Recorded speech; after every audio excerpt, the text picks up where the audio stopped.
오늘 수요 예배 하나님께서 우리 참여하신 모든 분들 또 예배 순서에 섬기시는 다드림 드보라 또 여러 성경봉도 기도 또 목회자 직원들 하나님이 축복하실 줄 믿습니다. 제가 한번 기도하면서 수요 예배 시작하겠습니다. 하나님 아버지 은혜를 감사합니다. 무더위가 계속되는 날들 이 수요일 저녁에 주님 앞에 나왔습니다. 또 연중 삶의 사이클론은 여름 휴가 거의 이제 막바지 정도이기도 합니다. 하나님께서 우리 성도들의 삶을 붙드시고 축복하시는 것 믿습니다. 무더위 속에서도 건강 붙잡아 주시고 또 이 수요일 저녁 예배 하나님께서 섬기시는 귀한 하나님의 종들 축복해 주옵소서. 다드림 찬양단 한 사람 한 사람 지금 주님께서 안수하사 축복하옵소서. 하나님께서 드보라 찬양대 한 사람 한 사람 안수하사 축복해 주옵소서. 성경 봉독 또 기도 순서 맡으신 귀한 분들 또 직원 목회자 예배부 섬기시는 모든 분들에게 성령의 은혜를 더하시옵소서. 오늘 이 시간 주님 앞에 나와사오니 이 세상의 모든 것 다 내려놓고 이 한 시간 주님 품 안에서 하늘의 평화 또 하늘의 기쁨 또 하나님이 주시는 복 넉넉하게 누리게 하옵소서. 축복합니다. 이제 우리 마음 문을 열고 주님 앞에 찬양을 올립니다. 하나님 아버지 우리 찬양을 받아주시고 마음을 다해 또 목소리를 다해 주님을 찬양할 때 악한 영의 권세는 깨지게 하옵소서. 우리의 심령에 새 소망이 불일 듯하게 하시고 맑은 샘처럼 솟아나게 하옵소서. 찬양을 할 때 육신의 질병도 치유받게 하시고 우리의 마음과 영혼 넉넉하게 강하게 하옵소서. 축복합니다.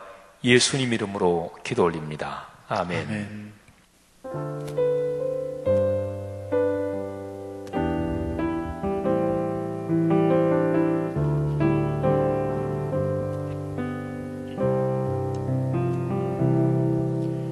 주의 신을 내가 떠나 어디로 피하리까.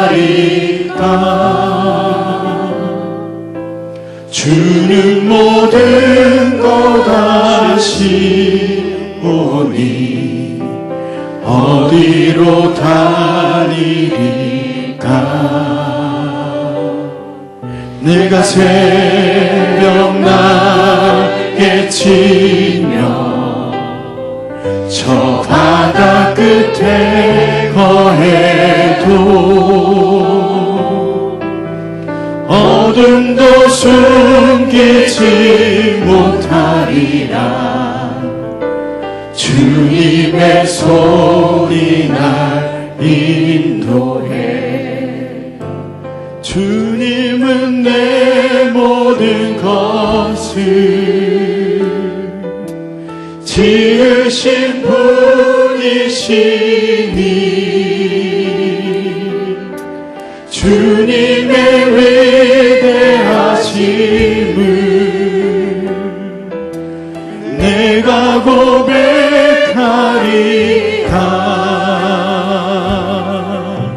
주의 신을 내가 떠나 어디로 피하리까. 주는 모든 것 아시오니 어디로 다니리까. 내가 새벽낮에 치며 저 바다 끝에 거해도 어둠도 숨기지 못하리라. 주님의 손이 날 인도해.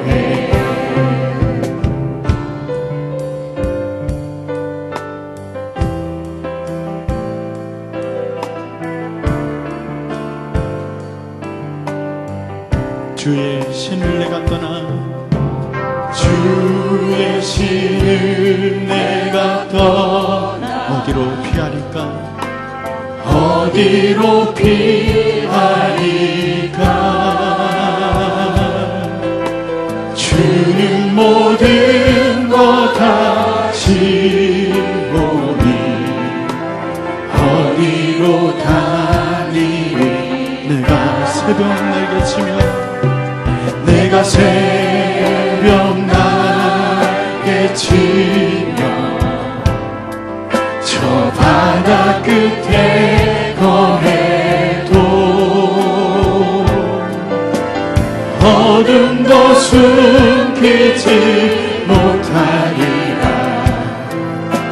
주님의 소리나 인도해 주님은 내 모든 것을 주님은 내 모든 것을 지으신 분이시니 주님의 위대하심을 내가 고백하리라 주의 신을 내가 떠나 어디로 피하리까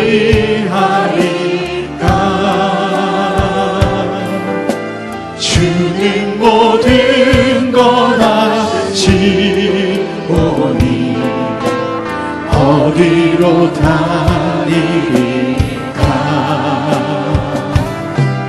내가 새벽 날개치며 저 바다 끝에 거해도 어둠도 숨기지 못하리라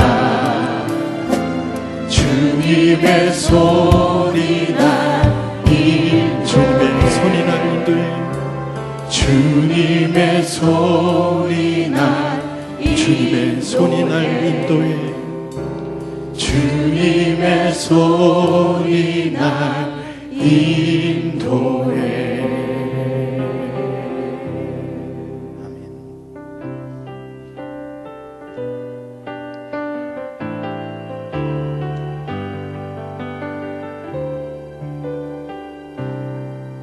모든 상황 속에서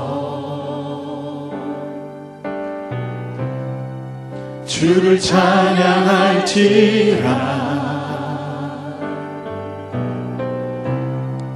주는 너의 큰 상을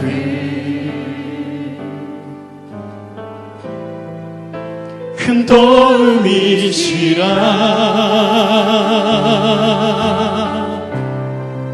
주의 얼굴 구할 때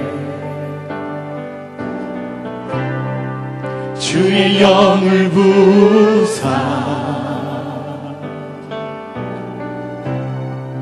크신 사랑 안에서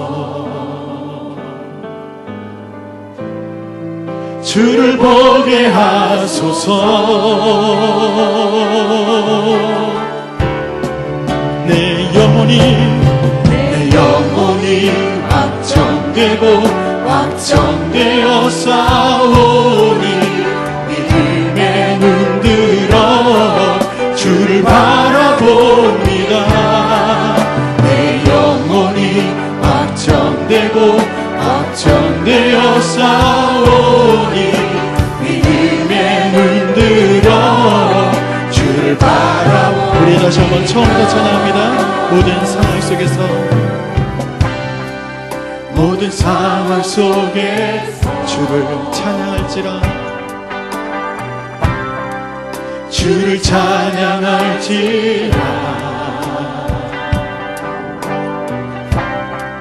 주는 너의 큰 상을 큰 도움이시라 주의 얼굴 구할 때 주의 얼굴 구할 때 주의 영을 부사 크신 사랑 안에서 크신 사랑 안에서 오직 주님을 바라봅니다. 주를 보게 하소서. 아멘. 주님, 내 영혼이 확정되고 확정되어 싸우니 믿음에 눈들어 주를 바라봅니다.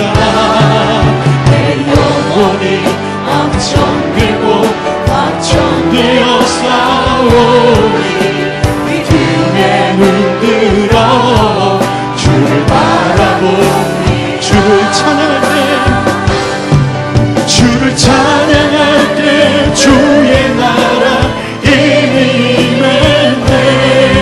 주의 영원한 나라 주 보게 하소서.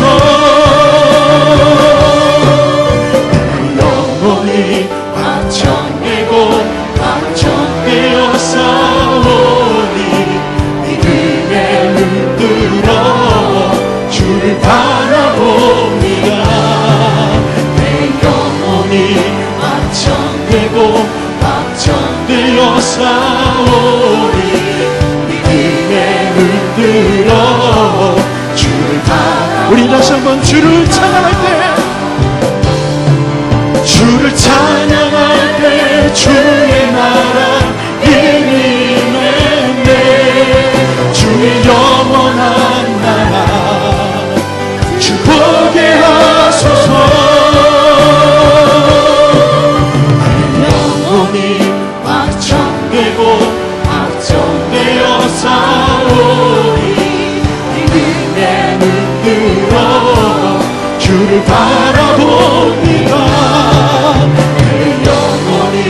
확정되고 확정되어 싸우니 믿음에 눈들어 우리의 목소리를 높여 다시 한번 내 영혼이 확정되고 확정되어 싸우니 믿음에 눈들어 주를 바라봅니다. 내 영혼이 확정되고 확정되어 싸우니 믿음에 눈들어 주를 바라봅니다. 우리의 마음을 다해서 다시 한번 내 영혼이 확정되고 확정되어 싸우니 믿음에 눈들어 주를 바라봅니다. 내 영혼이 확정되고 확정되어 싸우니 믿음에 눈들어 우리 마지막으로 다시 한번 내 영혼이 확정되고 확정되어 싸우니 내 영혼이 확정되고 확정되어 싸우니 믿음에 눈들어 주를 바라봅니다. 내 영혼이 확정되고 확정되어 싸우니 믿음에 눈들어 주를 바라봅니다.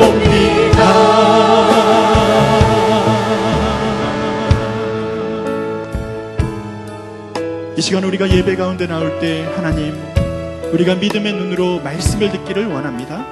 믿음의 눈으로도 상황을 바라보기를 원합니다.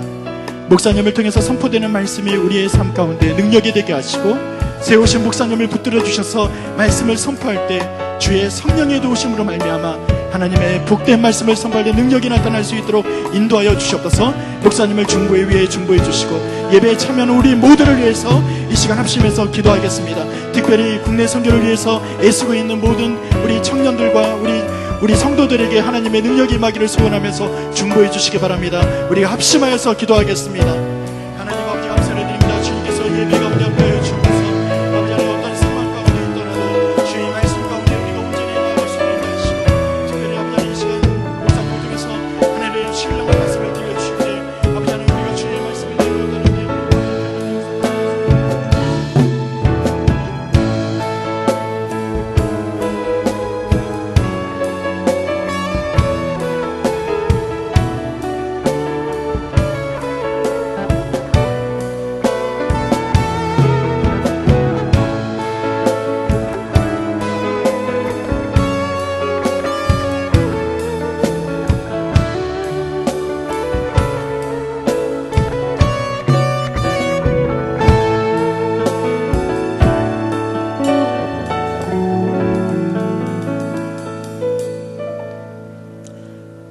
마을 그 숲속에서 주님 11제자 다시 만나시사 마지막 그들에게 말씀하시기를 너희들은 가라 저 세상으로 가서 제자 삼으라. 세상 많은 사람들을 세상 모든 영혼이 내게 달렸나니 가서 제자 삼으라.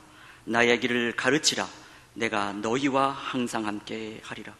이 시간 수요예배를 사모하며 모인 우리 형제자매님들, 이 시간 온전한 마음으로 예배하게 하시니 감사합니다. 주님, 특별히 이 기상이변으로 여러 가지 영역에서 신음하는 모든 소리를 들으시고 우리 환경의 영역 관리 통제하는 지혜를 더하여 주옵소서. 특별히 오늘은 73주년 또 이렇게 광복절을 지나며 그 선배들의 희생을 상고하고 이 땅에 우리 교회 공동체가 다시 한번 회개하며 통회하는 마음으로 복음의 능력들을 회복하고 또한 그 영향력을 더하여서 열매를 확장되어 가게 하기를 소원합니다. 특별히 말씀 공동체에 속한 우리 각자 모두가 묵상을 더 체질화하고 표준화하고 더 능력 있게 더 이어가게 하여 주시고 주일 예배와 수요 예배를 통하여서 온전한 예배를 더 훈련하게 하옵소서. 8월 중에 여름 사역들 일정을 잘 마무리하고 그 사역들을 통하여서 우리의 믿음이 더 도약하는 그런 시간들이 될 수 있도록 인도하여 주옵소서. 특별히 싱크 사역들이 지금 진행 중에 있사오니 그 현장에 있는 모든 선후배 동역자들마다 안전하게 또한 건강하게 그 연합하며 소통하며 성령 충만한 일정들이 되게 하옵소서. 나머지 8월 모든 사역들도 주님께서 인도하여 주시고 성령께서 지도하여 주옵소서. 오늘 수요예배를 통하여서 다드림 찬양단과 드보라 찬양대 더 열심을 품고 헌신할 때에 우리의 헌신이 성령보다 기도보다 앞서지 아니하고 또 능동적으로 창의적으로 섬기는 현장 되게 하옵소서. 안내와 방송과 각 처소에서 헌신하는 모든 또한 직원들과 섬김도 인도하여 주시고 또한 축복하여 주시고 인도하여 주옵소서. 오늘 각 목회자님들마다 목회 현장마다 또한 열매가 더하여지게 하여 주시고 특별히 우리가 이 하프타임을 지나며 하반기 사역도 잘 준비하여서 온전한 예배자의 삶으로 인도하여 주옵소서. 오늘 특별히 지영단 목사님의 제자의 길 3가지 소명의 설교를 통하여서 다시 한번 우리의 믿음을 점검하고 결단하는 시간 되게 하옵소서. 예배의 시동을 성령님 인도하여 주시기를 간구하오며 이 모든 말씀을 예수님의 이름으로 기도하였습니다. 아멘.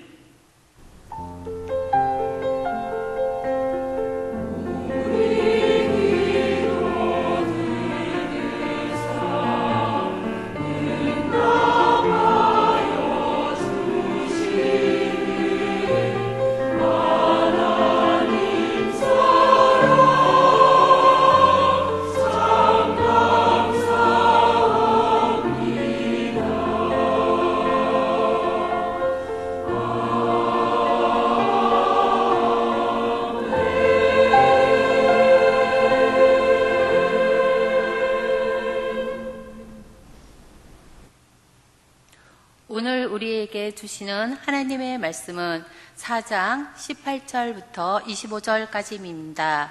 봉독해 올리겠습니다. 갈릴리 해변에 다니시다가 두 형제 고 베드로라 하는 시몬과 그의 형제 안드레가 바다에 금을 던지는 것을 보시니 그들은 어부라. 말씀하시되 나를 따라오라. 내가 너희를 사람을 낚는 어부가 되게 하리라 하시니 그들이 곧 그물을 버려두고 예수를 따르니라. 거기서 더 가시다가 다른 두 형제 곧 세베대의 아들 야고보와 그의 형제 요한이 그의 아버지 세베대와 함께 배에서 그물 깁는 것을 보시고 부르시니 그들이 곧 배와 아버지를 버려두고 예수를 따르니라.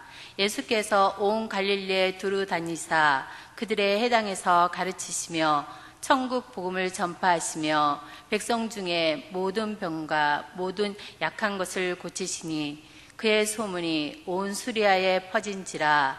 사람들이 모든 앓는 자, 곧 각종 병에 걸려서 고통당하는 자, 귀신 들린 자, 간질하는 자, 중풍병자들을 데려오니 그들을 고치시더라. 갈릴리와 데가볼리와 예루살렘과 유대와 요단강 건너편에서 수많은 무리가 따르니라. 아멘.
기도 예배를 섬기시는 우리 귀한 남녀 종들에게 주의 축복이 함께 하시기를 축원합니다.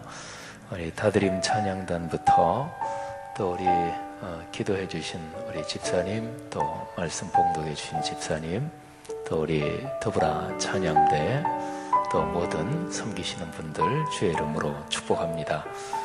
우리 이 시간에 잠깐 한번 기도 한번 하고서 말씀을 듣겠는데요. 그 소천 광고 하나 드리면 사교구의 황보진옥 성도님 그 화요일 날 어제 밤에 하나님의 부르심을 받으셨습니다. 한강성심병원 장례식장에 빈소가 마련되어 있고요. 그리고 내일이 발인 예배입니다. 내일 오전 11시 반인데요. 가족을 위해서 기도해 주시되, 우리 교회 나오신 지 얼마 안 되신 분인데 암으로 젊은 나이에 소천하셨어요. 50세신데 우리 남편 되시는 분도 우리 교회 두 분이 나오시다가 위에서 기도해 주시기를 바라고요. 그리고 지금 신안 슬로스쿨에서 우리 교회 싱크 청년부 그리고 남전도회 여전도회 같이 국내 단기 선교 진행되고 있습니다. 그 두 번째 기도 제목, 그리고 또 하나는 오늘이 8월 15일 광복절이죠.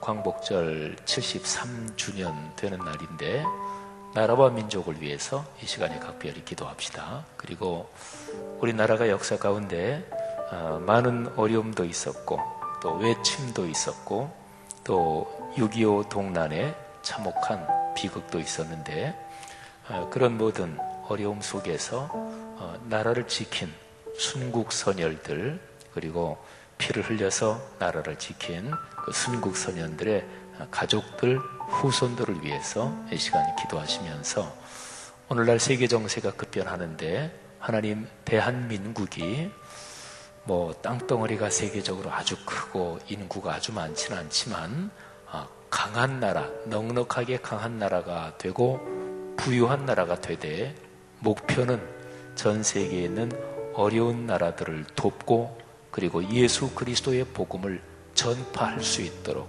하나님, 이 목적을 위해서 우리나라를 넉넉하게 강하고 그리고 넉넉하게 부유한 나라, 그러니까 부강한 나라 삼아 주옵소서.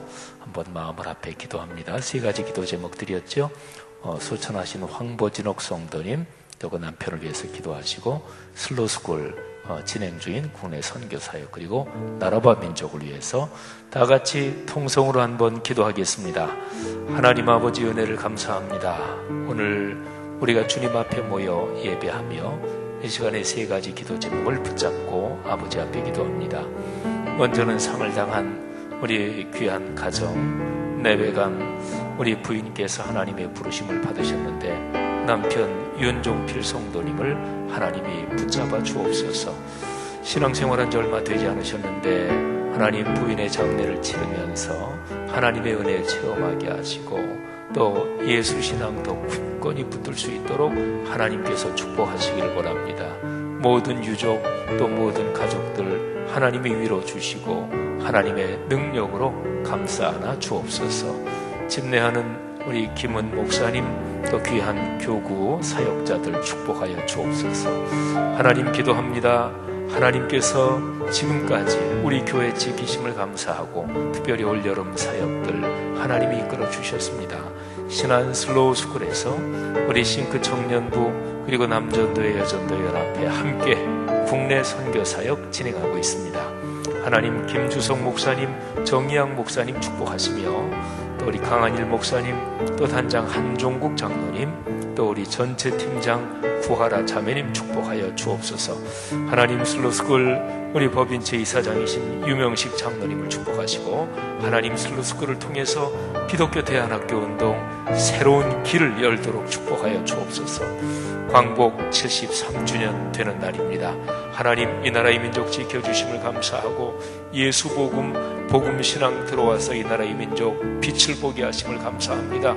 하나님께서 이 나라의 민족 어려움 가운데서 지켜주셨는데 앞으로 걸어가는 길에 하나님의 은총으로 부강한 나라 되게 하시고 예수 그리스도의 복음을 땅 끝까지 전하는 이 소명 감당케 하시기를 간절히 원합니다. 주여 이 나라의 민족 축복하시고 하나님 특별히 남북 북미 모든 관계 속에서 평화로운 통일이 이루어질 수 있도록 그래서 온 세계에 이 나라의 민족을 통해 하나님의 뜻을 이루어 주시기를 간절히 기도합니다. 감사합니다. 축복합니다. 할렐루야. 하나님 아버지, 우리가 간절한 마음으로 올린 기도 주님께서 받으신 줄 믿습니다. 너희가 믿고 구하는 것 응답받은 줄로 믿으라고 말씀하셨사오니 하나님, 이 시간에 우리가 마음을 모아 기도한 이 기도 받으신 것 감사합니다. 이제 말씀을 듣습니다. 하나님께서 우리에게 말씀하여 주옵소서. 예수님 이름으로 축복하며 기도 올립니다. 아멘. 성경 말씀을 묵상할 때요, 성경 이 문맥의 흐름이 늘 그런 건 아닌데, 성경 이야기가 진행될 때 여기부터 여기까지가 한 덩어리다, 이렇게 해서 덩어리 전체를 묵상하는 게 아주 중요합니다. 이단들의 특징이 있어요. 이단들의 몇 가지 공통적인 특징이 있는데 그 중에 가장 대표적인 특징은 자기들의 입맛에 맞는 성경 구절을 빼서 그래서 자기들 멋대로 해석한다 하는 것입니다. 그러니까 그 구절이 들어있는 이 성경 앞에 뒤에 이 문맥의 흐름을 생각하지 않고 한 구절만 딱 뽑아가지고 내가 감람나무니 또 어쩌느니 하면서 성경을 제멋대로 해석하는 거지요. 이단 중에서 66권 성경은 아무짝에도 쓸모없다 그러는 이단은 하나도 없어요. 모든 이단은 성경을 중요시하는 것처럼 그렇게 보입니다. 또 굉장히 강조합니다. 보통 우리 교회들보다 이단들은 성경을 더 강조합니다.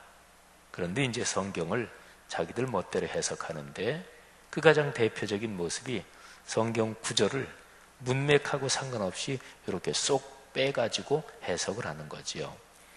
그렇다 그러면 성경 말씀을 바르게 묵상하고 바르게 해석하는 방법, 그 중에서 굉장히 중요한 게 바로 그거예요. 앞뒤 문맥의 흐름 속에서 그 구절을 묵상하는 거죠. 근데 이제 성경 쭉 읽다 보면은 여기부터 여기까지가 한 덩어리다, 이게 아주 분명하게 딱 끊어지는 이제 그런 부분들이 많아요. 오늘 마태복음 4장 우리 아까 황 집사님 잘 읽어주셨는데, 마태복음 4장은 4장 1절부터 4장 마지막 절까지가 딱 한 덩어리로 끊어집니다.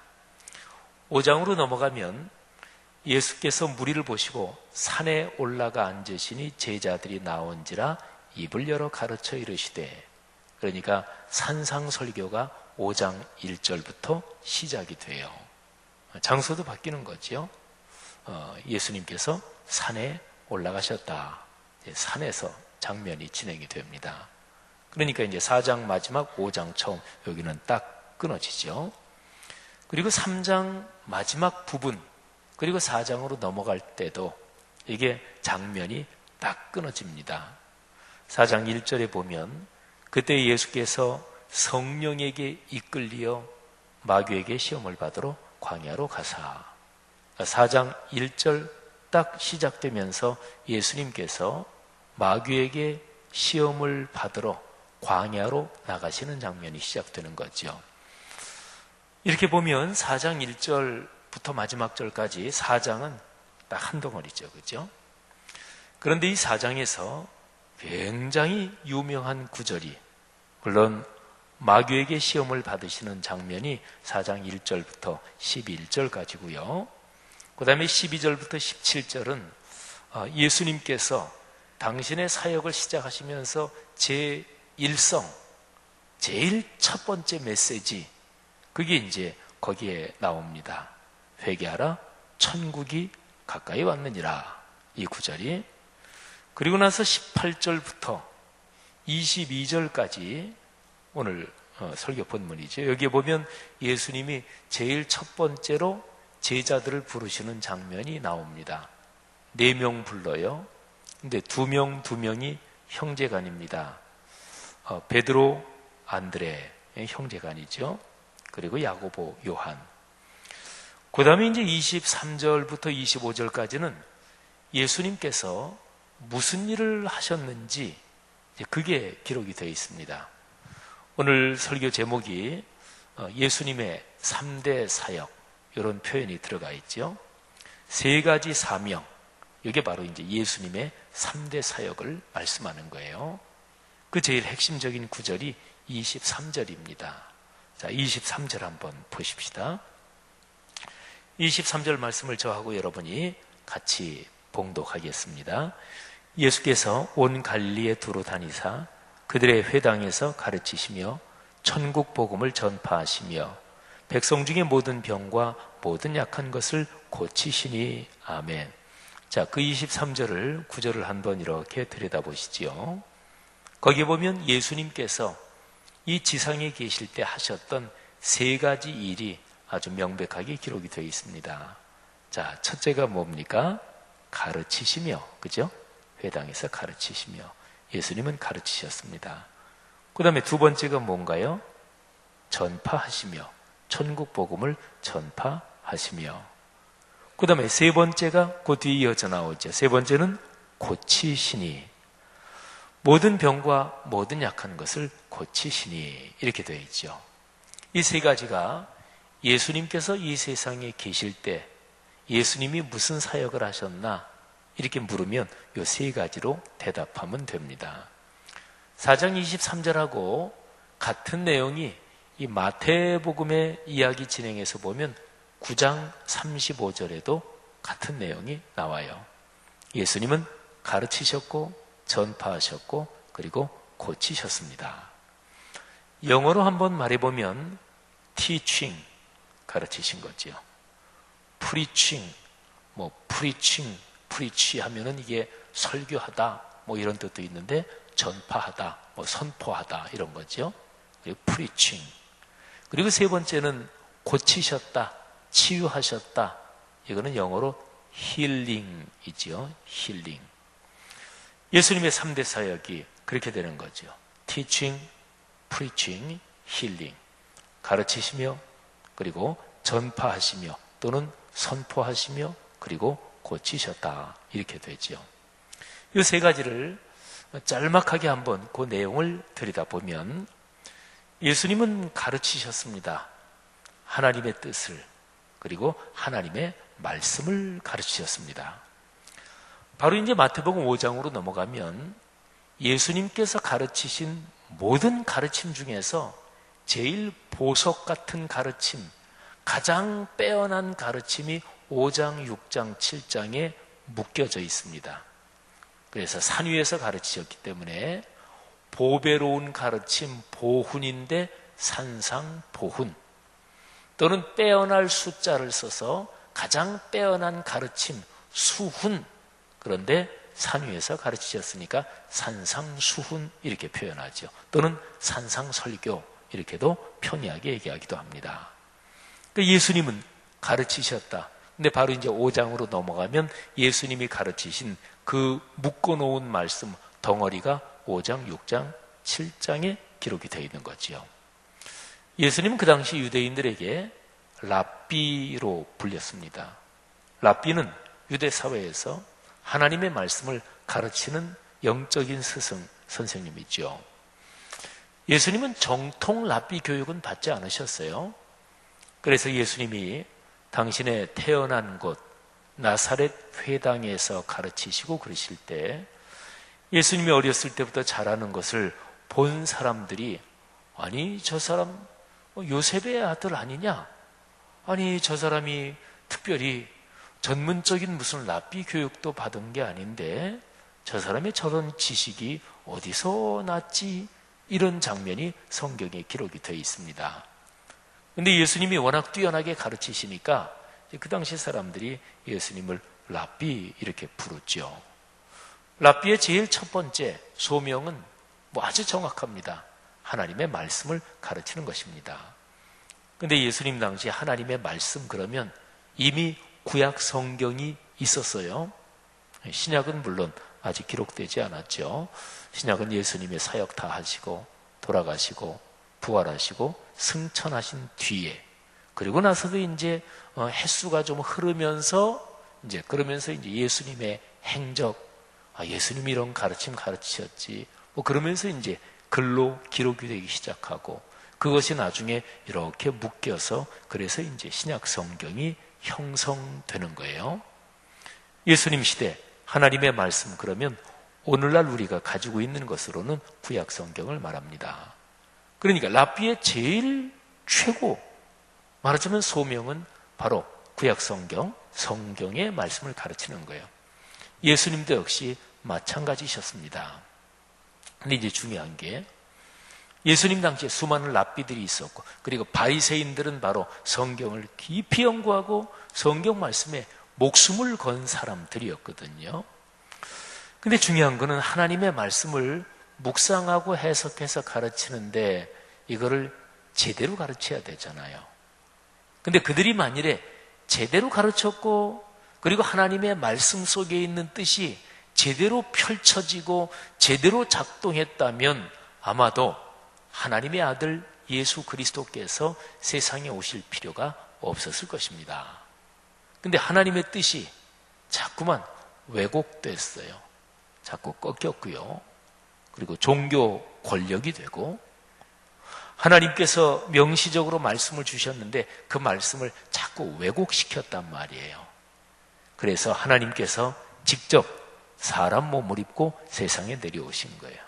그래서 하늘 아버지의 뜻, 하나님의 원래 말씀을 주신 그 뜻을 예수님께서 가르치신 거죠. 성도 여러분들이요, 신앙생활을 하면서 가르친다 그러면 거꾸로는 배운다는 거, 그런 거잖아요. 그러니까 주님의 가르침을 배워야 돼요. 끊임없이. 오늘날 우리가 사는 이 시대가 말이죠, 평생 학습 시대 이런 얘기를 하지요. 옛날에는 어떤 직장에 들어가면 그냥 직장에서 제일 처음 들어가면 무슨 연수하고 그러잖아요. 근데 직장에 들어가서 한번 배우면 그거 가지고 퇴직할 때까지 그냥 써먹었어요. 요즘은 어림도 없죠. 너무나 세상이 빨리 바뀌기 때문에 이게 또 연수받고 새로운 것도 배우고 계속 그렇게 해야 합니다. 보통 대학 나오고 뭘 전공했다 그러면 대학에서 배운 거 그거 가지고 평생 써먹었는데 요즘은 어림도 없습니다. 그래서 평생 학습 시대 이런 얘기를 하거든요. 오늘날 시대가 그렇기도 하지만 신앙은 원래 그렇습니다. 신앙은 평생 배우는 것입니다. 그건 바로 하나님의 거룩한 말씀, 근본적으로 보면 성령의 가르침에 따라 평생 배우는 거죠. 하나님은 당신의 뜻을 사람들에게 가르쳐서 사람들이 그 가르침을 받고 복을 받고 복을 넉넉하게 누리며 살도록 영적 가르침의 구조를 세우셨어요. 그게 이제 예수님 시대에는 랍비요, 제사장이요, 또 그 성경 말씀을 가르치는 그런 구조가 있었죠. 오늘날 우리가 신앙생활하는 구조에서는 목회직을 세우신 이유가 바로 정확하게 그것입니다. 성도 여러분들께서 말하자면 목회직, 정확하게 말하면 교회 구조에서는 담임 목사를 비롯해서 여러 이제 부교역자들, 이게 다 목회직이잖아요. 성도 여러분들이 목회직에 있는 사람들에 대해서 어떤 기대를 하시고 또 목회직에 있는 사람들에 대해서 어떤 기도를 하셔야 되느냐, 제일 중요한 것은 하나님, 우리 교회 목회직에 계신 분들이 말씀을 깊이 묵상하고 그래서 하나님의 말씀, 거기에 담긴 하나님의 뜻을 우리에게 잘 가르쳐 줄 수 있도록 그분들을 축복해 주옵소서. 이게 1순위가 돼야 됩니다. 목회직에서 이게 약해지면 그러면 목회직이 허물어지는 거예요. 그리고 우리 교회 구역장님, 또 설교자님들, 부구역장님들, 말하자면 교구 구역 사역자들이 있잖아요. 그분들은 평신도 목회직에 계신 분들입니다. 그분들도 역시 마찬가지예요. 하나님의 말씀을 묵상하고 그 말씀을 내 삶에서 체험하면서 말씀을 묵상하는 게, 말씀을 배우는 게 이렇게 중요하다. 이거를 다른 사람들에게 전파하고 이게 이제 퍼지도록 해야 되는 거죠. 여러분 한번 생각해 보세요. 어떤 사람이 나는 다 배웠어. 나는 더 이상 배울 필요 없어. 그러면 그 생각을 하는 그 시점부터 그 사람의 신앙은 멈춥니다. 아니, 정확하게 얘기하면 멈추는 게 아니라 그 순간부터 그 사람의 신앙은 퇴보하기 시작합니다. 또는 망가지기 시작합니다. 나는 더 이상 배울 필요가 없어. 그렇게 생각하는 것 자체가 교만이거든요. 그러니까 그 시점부터 그 사람의 신앙은 망가지는 거죠. 성도 여러분들이요, 목회자들을 포함해서 모든 그리스도인은 평생 하나님 진리의 그 깊은 곳에 이르기를 원합니다. 진리를 배우기를 원합니다. 예배 드릴 때마다 성령님께 간구하면서 주님, 제게 성령의 빛을 비추사 오늘 예배 중에도 선포되는 말씀에서 배우고 깨닫게 하옵소서. 또 예배, 찬양 또는 기도 모든 순서마다 사모하는 마음으로 주님께서 주시는 뜻을 깨닫게 하옵소서. 성도 여러분, 이런 배우려고 하는 가르침에 대한 간절한 열망이 우리 모두에게 늘 이어지기를 주의 이름으로 축원합니다. 두 번째는 전파하셨다. 가르친다는 게요, 이제 이미 주님께로 나온 사람들, 그 사람들에게 말씀 사역을 하는 거죠. 근데 전파하셨다, 이거는 주님께로 나오지 않은 사람들, 말하자면 외부 사람들에게 말씀을 사역하는 거, 이게 말하자면 전파하는 거예요. 오늘날로 말하면 전도한다 또는 선교한다, 이게 바로 이제 그거죠. 유명한 말씀 기억하시죠? 하나님의 말씀을 전파하라. 때를 얻든지 못 얻든지 항상 힘쓰라. 교회가 존재하는 이유는 하나님의 복음의 말씀을 땅끝까지 전하기 위해서 존재합니다.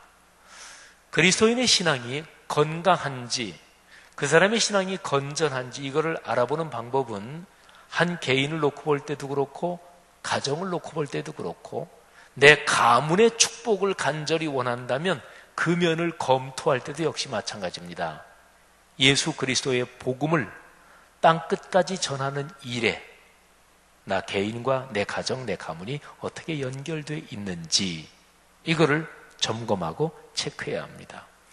제가 이제 이런 강조를 많이 하니까 성도님들 가운데 월상 예배 드릴 때 기도 제목을 이렇게 적어서 또 이제 기도를 받잖아요. 근데 그 기도 제목을 적어서 이렇게 드리고 기도를 받을 때 꼭 전도 대상자를 적으시는 분들이 계셔요.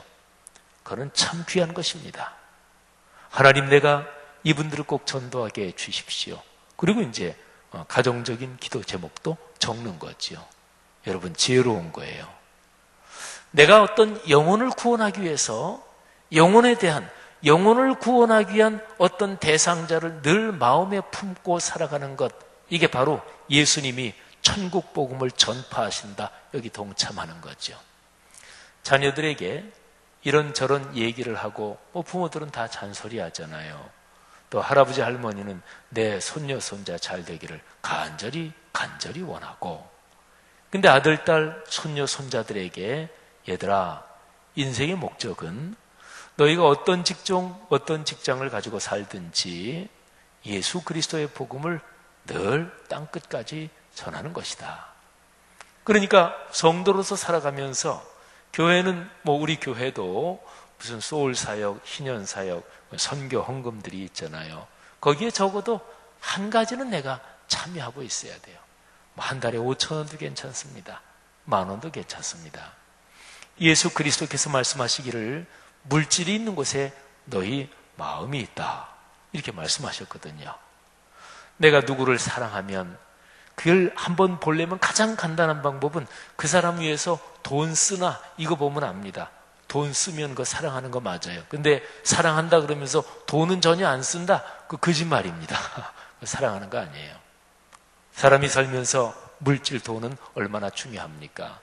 할아버지 할머니가 손자 손녀들 사랑하니까 그 자식들이 용돈 주면 다 이렇게 모아놓으셨다가 손자 손녀 들어오시면 모두 사주고 용돈도 주잖아요.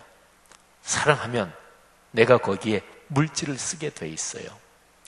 여러분의 가문이 복을 받기를 원하십니까?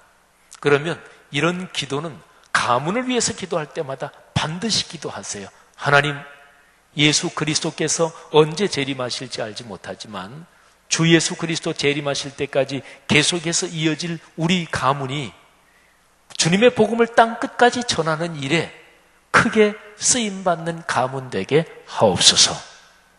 근데 지금 그렇게 구체적으로 여러분의 가정 가문이 복음을 땅끝까지 전하는 일에 특별히 연관된 일도 없고 특별히 하는 일도 없다. 그럴 때 속으로 우리 가문 땅끝까지 복음을 전하는 일에 크게 쓰임받는 가문 되게 하옵소서. 이렇게 기도한다는 게 지금 아무것도 하고 있는 게 없는데 어떤 집사님 집은 그 집사님의 조카가 선교사야. 또 그 집사님의 손자가 신학을 공부한대. 그럼 우리는 보통 생각하기를 그래 주의 종도 있고 또 선교사도 있고 그러면 복음을 전파하는 거잖아요. 근데 우리 집안은 그런 거 아무것도 없어. 여러분, 그건 상관없어요. 지금 내가 하나님 앞에 기도 올리면서 진실한 마음으로 지금 우리 가족 중에서 우리 가문 중에서 선교사로 나가 있는 사람 없고 또는 이런저런 관계된 거 없지만 하나님 어떤 방법인지 모르지만 제가 진심으로 기도합니다. 우리 가정 가문이 땅끝까지 복음을 전하는 일에 예수 그리스도 재림하실 때까지 귀하게 쓰임받게 하옵소서.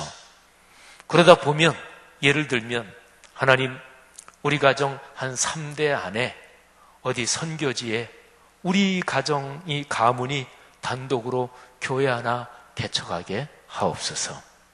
옛날에 우리 한국 교회는요, 요즘은 한국 교회 교세가 줄고 있지만 한국에 복음이 들어온 지 100몇십 년 됐는데 우리 한국 교회 신앙이 몇 대 되는 가정 가문 중에서는 우리 집안이 단독으로 교회 하나 짓겠습니다. 교회 하나 개척하겠습니다. 이런 서원을 가진 가정들이 가문들이 많았어요. 한국교회는 그렇게 해서 여기까지 온 거예요. 사랑하신 여러분, 가정 가문이 복받기를 원하십니까? 기도부터 하시기를 바랍니다. 하나님이 기도에 응답하실 줄 믿습니다.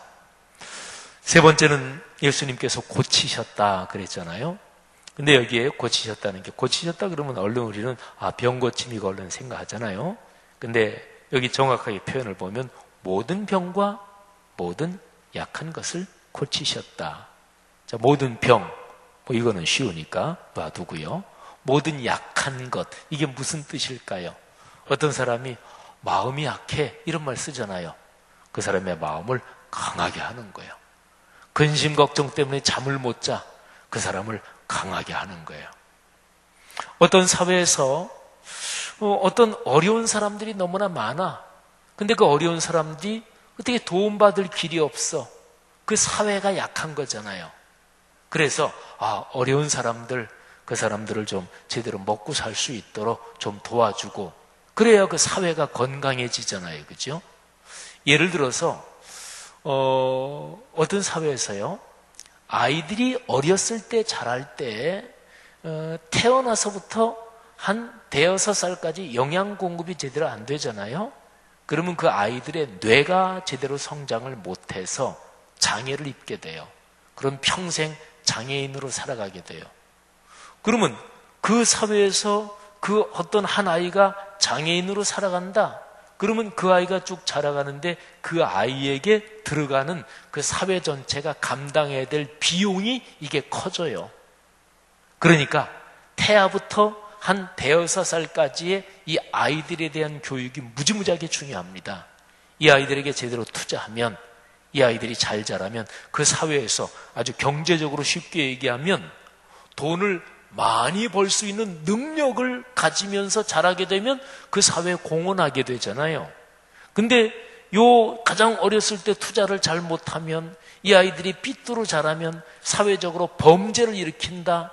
그리고 사회가 망가진다. 뭐 그 아이들이 뭐 도둑질하고 또는 불 지르고 그러면 이게 사회적으로 비용이 많이 들잖아요. 그걸 사회적 비용이라고 그래요. 그래서 장애인들을 돕는 거는 그 한 사회가 건강해지는 거예요.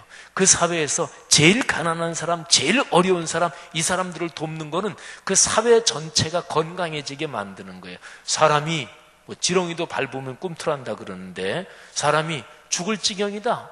그러면 범죄 저지르는 거지요. 사람이 살아있는데 죽지 않는 한은 산 사람은 살아야 될 거 아니겠어요? 그게 바로 사회적 비용이에요. 그러니까 한 사회가 약한 부분, 요 제일 약한 부분, 요쪽을 자꾸만 돌봐줘야 돼요. 여러분, 그게 성경 말씀에서 고아와 과부를 돌아보며, 그게 바로 그런 뜻이에요. 구약 성경에 희년이 있잖아요. 그게 바로 그런 거예요.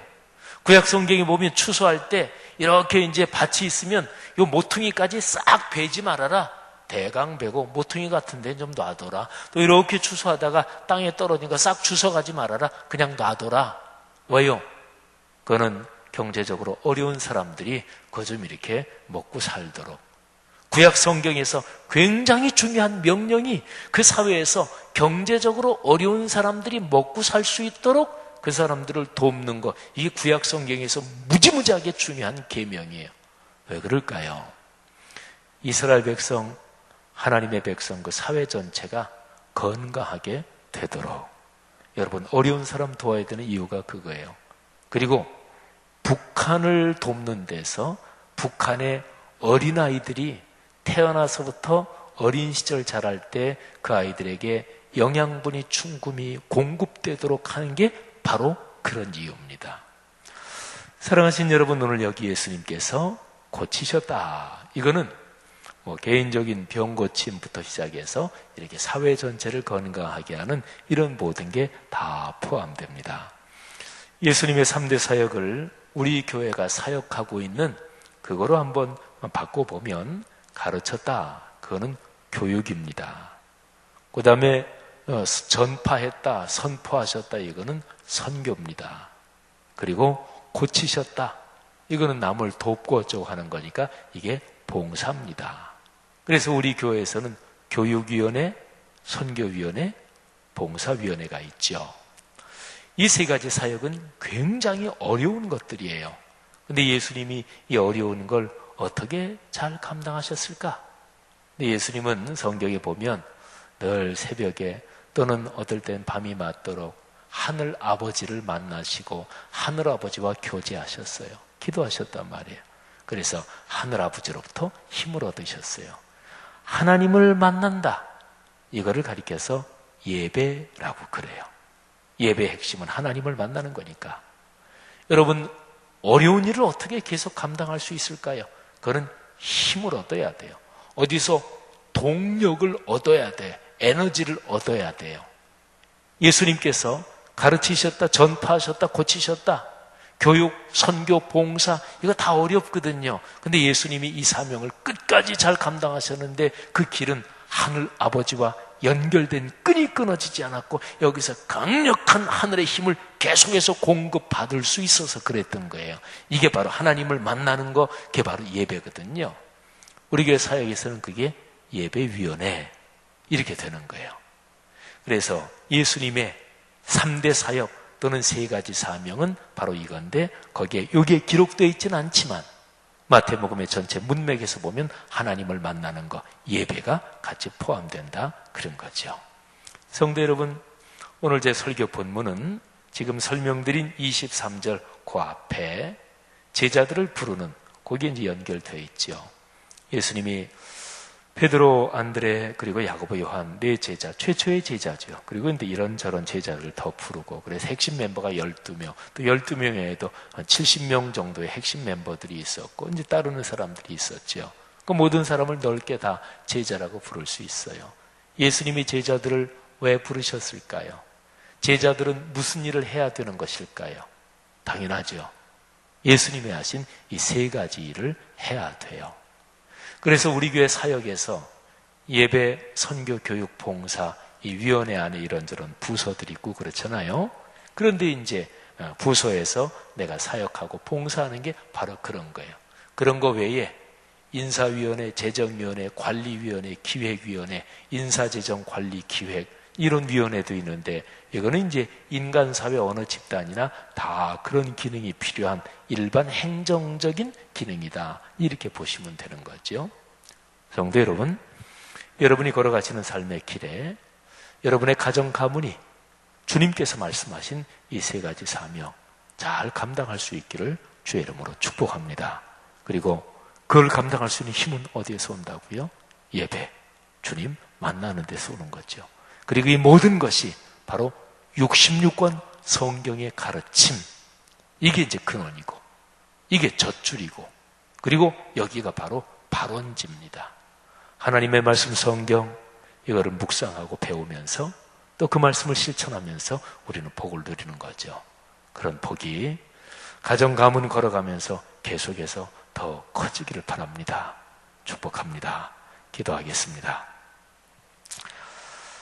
하나님, 우리가 들은 이 말씀 한번 이제 붙들고 하나님께 간구하며 찬양을 하는데 하나님께서 우리의 찬양을 받아주시기를 원합니다. 우리 교회 성도들의 모든 가정과 가문에 이 세 가지 사명 잘 감당할 수 있도록 축복해 주옵소서. 예수님 이름으로 기도합니다. 아멘. 찬송하겠습니다. 찬송가 199장 나의 사랑하는 채 같이 부르겠습니다. 하나님, 성경 말씀에서 하나님의 모든 축복의 근원 힘을 얻게 하옵소서. 가사를 묵상하면서 깊이 고백하면서 찬송하겠습니다. 나의 사랑하는 채 비록 헤어졌으나 어머니의 무릎 위에 앉아서 재미있게 듣던 말 그때 일을 지금도 내가 잊지 않고 기억합니다. 귀하고 귀하다 우리 어머니가 들려주시던 재미있게 듣던 말 이 책 중에 있으니 이 성경 심히 사랑합니다. 옛날 용맹스럽던 다니엘의 경험과 유대 임금 다윗 왕의 역사와 주의 선지 엘리야 바람 타고 하늘에 올라가던 일을 기억합니다. 귀하고 귀하다 우리 어머니가 들려주시던 재미있게 듣던 말 이 책 중에 있으니 이 성경 심히 사랑합니다. 예수 세상 계실 때 많은 고난 당하고 십자가에 달려 돈 당한 일 어머니가 읽으며 눈물 많이 흘린 것 지금까지 내가 기억합니다. 귀하고 귀하다 우리 어머니가 들려주시던 재미있게 듣던 말 이 책 중에 있으니 이 성경 심히 사랑합니다.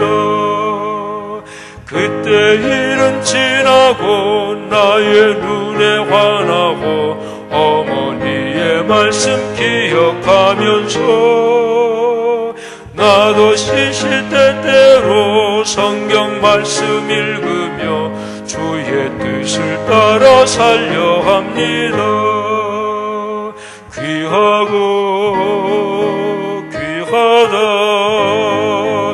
우리 어머니가 들려주시던 재미있게 듣던 말 이 책 중에 있으니 이 성경 심히 사랑합니다. 아멘. 아멘. 기도하겠습니다. 여러분 들은 말씀 다시 한번 가슴에 끌어안고 하나님 앞에 고백을 올려드리는 기도를 하겠습니다. 예수님의 세 가지 사역, 가르침, 전파하심, 그리고 치유하심. 우리 교회 위원회 용어로 하면 교육, 선교, 봉사, 교육위원회, 선교위원회, 봉사위원회.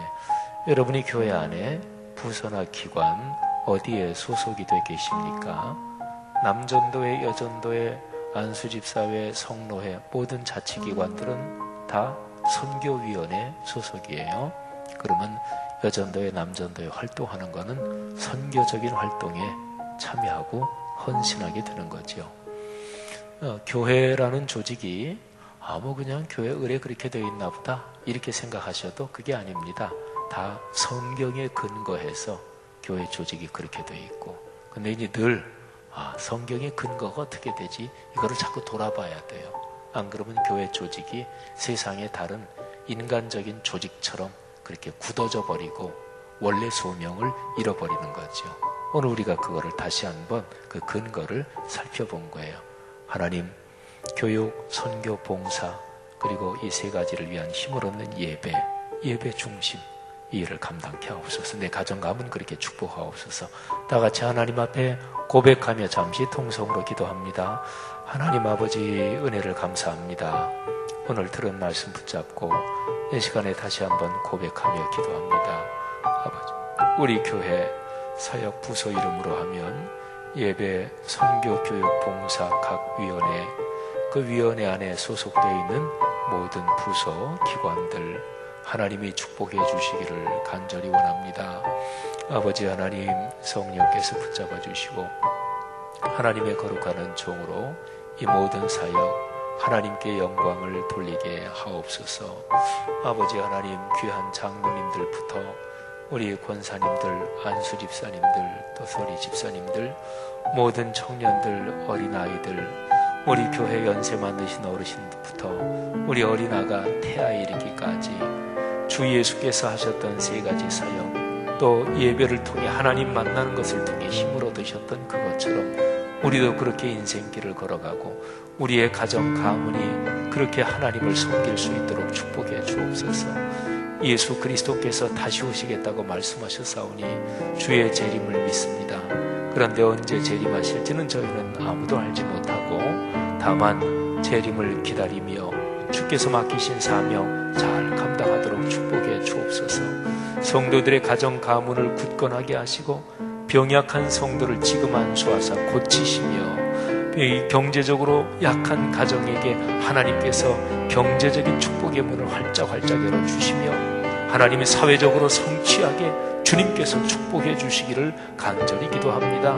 아버지여, 역사하여 주옵소서. 감사합니다. 감사합니다. 하나님 아버지, 말씀을 듣고 또 그 말씀을 가슴에 끌어안고 겸허하게 배우고 또 고백하며 결단하는 기도를 아버지께 드렸습니다. 저희가 드린 기도 받아주신 줄로 믿습니다. 귀한 성도들 한 분 한 분 또 가정 가문을 축복하셔서 예수님께서 하신 3대 사역, 이 세 가지 사명, 예배 중심으로 살아 넉넉한 힘을 얻어서 교육, 선교, 봉사의 사명 잘 감당케 하옵소서. 이 사명을 위해 성도들의 가정 경제적으로 넉넉하게 채워주시고 존경받는 큰 부자 많이 일어나게 하시고 세계적인 부자도 많이 일어나게 하옵소서. 사회적으로 성취하게 하시고 자라는 세대가 국제적으로 영향력을 가진 인물들이 되게 하옵소서. 병약한 분들 지금 손을 얹으사 치료하여 주옵소서. 내 병이 나았느니라 건강할지어다. 주님의 성령께서 지금 그렇게 말씀해 주옵소서. 병상에 있는 성도, 가정에 있는 병약한 분들에게도 지금 성령께서 말씀해 주옵소서. 감사합니다. 돌아가는 걸음 축복해 주옵소서. 막바지 무더위에 건강 상하시지 않도록 귀한 성도들의 가정을 지켜 주옵소서. 예수님의 은혜와 하늘아버지의 사랑하심과 늘 우리 손 꼭 붙잡고 걸어가시는 성령의 동행하심이 하늘 백성 머리 위에 지금부터 영원히 같이 계시기를 축원하옵나이다. 아멘.